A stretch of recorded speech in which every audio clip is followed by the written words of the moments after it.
आज पूरी दुनिया के हर मुसलमान का दिल बहुत ज्यादा दुखी है।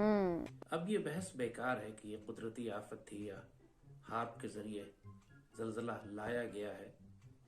अब हमें इस आजमाइश को, इस मुसीबत को, इसका सामना करना है। अगर ऐसी कोई आजमाइश पाकिस्तान में आ गई तो पाकिस्तानी कौम तो बिल्कुल भी इसके लिए तैयार नहीं है। क्या है कि जो अफ़गानिस्तान की करेंसी है वो पाकिस्तान से बेहतर परफॉर्म कर रही है, और ये कहा गया है कि पिछले 12 महीने में अफ़गानिस्तान की जो करेंसी है that is among the world's best performer. ये 12 पिछले 12 महीनों की मैं कहानी सुना रहा हूँ, और ये मैं आपको ब्लूमबर्ग की रिपोर्ट बता रहा हूँ जो कि आप ब्लूम पे जाकर देख सकते हैं। पाकिस्तानी जो पिछले 12 महीने में अफ़गानिस्तान की जो अफ़गानी करेंसी का नाम है दैट इज़ 5.6% बेटर परफॉर्म।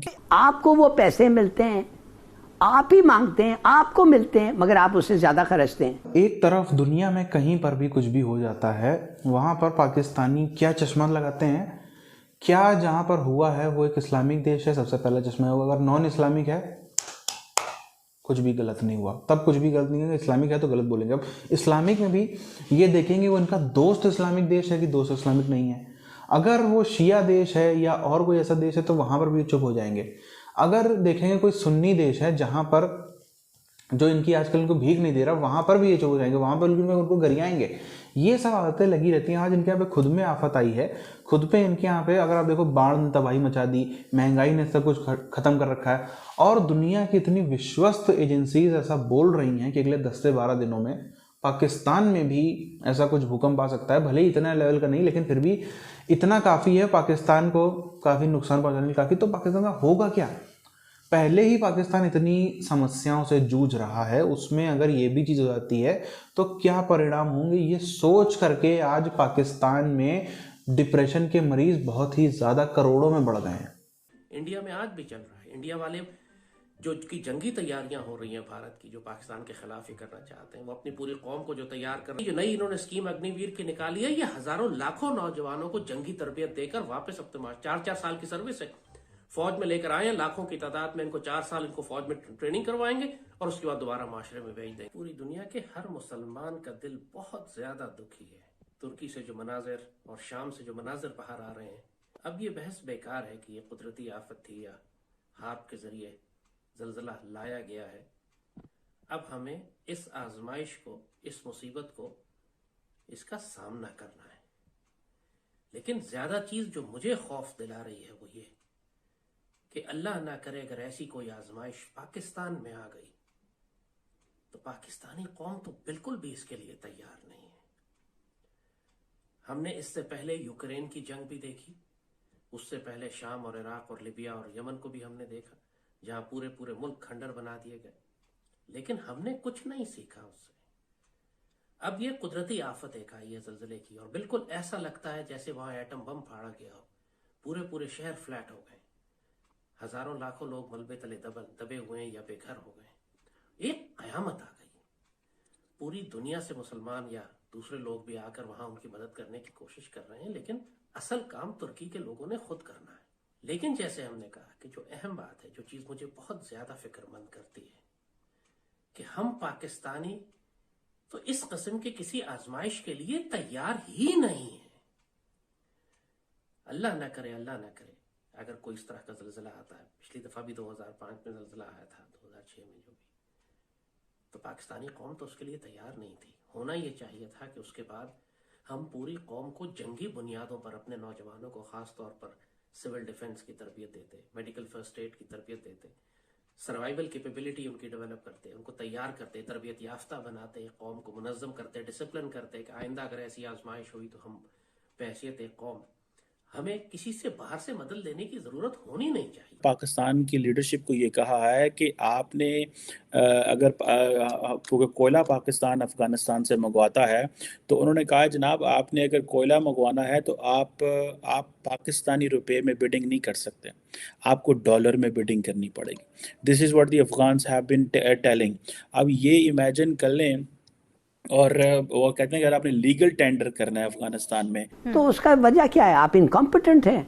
आप तो एक बजट, एक हाउस होल्ड बजट में नहीं रन कर सकते हैं, इसलिए कि आप ग्रीडी हैं, आप एक्सट्रावेगेंट हैं, करप्ट हैं, पता नहीं क्या हैं आप। अच्छा, उन्होंने क्या कहा, ये जो आए थे उन्होंने कहा जी सीधी सादी बात है, आपने एग्री किया था एक्स्ट्रा जीएसटी लगाएंगे 800 बिलियन का, आप फ्यूल टैक्स लगाएंगे, वो पेट्रोलियम लेवी, प्लस आप इलेक्ट्रिक चार्जेस 70-80% से बढ़ा करेंगे, गैस जो नॉमिनल प्राइस पे मिलता था आप उसको 120% ज़्यादा करेंगे। अब इत्तेहादी जो हुकूमत कह लें, इनकी नाअहली कह लें, जिसने मुल्क को इस अंधेरे में धकेल दिया है जहाँ से निकलना शायद बहुत मुश्किल है। आप देखेंगे कि आपके जो हमसाया में घर है, आप जानते हैं वो घर कैसा बना, कितने पे बना, कितने का बनता है, और आप पता करेंगे कि यार ये तो कस्टम्स का इंस्पेक्टर है। ये जो डॉलर की स्मगलिंग पाकिस्तान से जा रही है, कहा जाता है एक सिंपल सा एक फार्मूला है कि अगर पैसा कराची से पेशावर की तरफ डॉलर जा रहा है तो इट मींस कि ये सारी स्मगलिंग हो रही है, और ये इलिसिट फ्लो है पाकिस्तानी ये डॉलर का। और आपको पता है कि अब हर रोज़ जिसे कहते हैं ना कि 5 मिलियन डॉलर अफगानी जो है वो पाकिस्तान से लेके जाते हैं। This is what the Bloomberg. Agricultural tax लगाओ, रिच को टैक्स करो, जीएसटी बढ़ाओ, डायरेक्ट टैक्सेशन करो, क्या बात है। देखिए इतना आसान है, इतना आसान है, मैं बताता हूं कितना आसान है। और आप हमारे कर्ज को प्रिंसिपल एंड इंटरेस्ट आप देंगे, ये इस तरीके से आप उसको फेंटेंगे। हम आपके साथ बैठ के मान लिया 23 दफे आपने फेल किया है, तो उन्होंने कहते हैं हम नहीं बताना चाहते आपको आप कैसे करेंगे, मगर अगर आप कहते हैं हम नहीं कर सकते और हमें आप बिठा के पूछते हैं तो माय गॉड क्या ये मुश्किल काम है। कि पाकिस्तान की जो करेंसी है, जो डॉलर है, वो वैसे हमारी इकोनॉमी स्क्वीज कर गई है। यूएस और यूरोप ने तो आपको पता है अफगानिस्तान की इकोनॉमी को और उनको जो है वो बैठा दिया और कहा जी कि आपकी वो रजीम की तब्दीली हुई है, सो एंड सो, और ख़वातीन की एजुकेशन के मसले हैं तो हम आपको पैसे नहीं देंगे।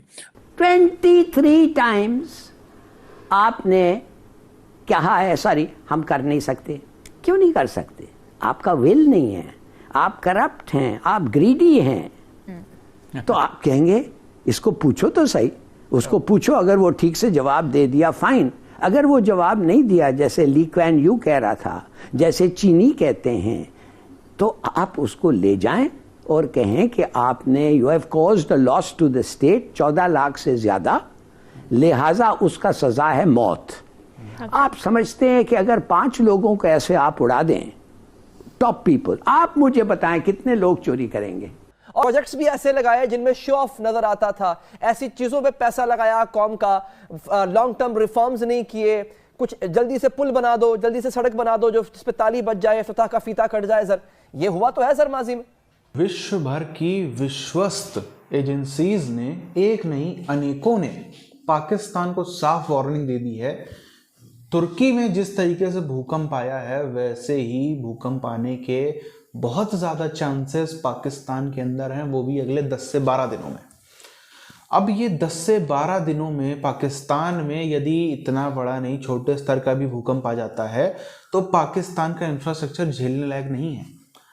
तुर्की में कुछ भी हो लेकिन करप्शन कम से कम पाकिस्तान से काफ़ी कम पाया गया है। कम से कम इंफ्रास्ट्रक्चर के मामले में तुर्की की बिल्डिंग उतनी ज़्यादा करप्टेड नहीं है, क्योंकि तुर्की में अगर हम देखें तो तैयब एर्दोगान साहब की जो सरकार है वो लंबे समय से चल रही है, और जब लंबे समय से एक सरकार होती है तो वहाँ पे करप्शन कम होता है। ये हम भारत में भी देख सकते हैं। भारत में जिन राज्यों में सरकार बदलती है, बहुत तेज़ी से बदलती है, गठबंधन की सरकारें होती हैं, पूरी एक मुश्त सरकार नहीं होती, उन राज्यों का हाल बहुत बुरा होता है।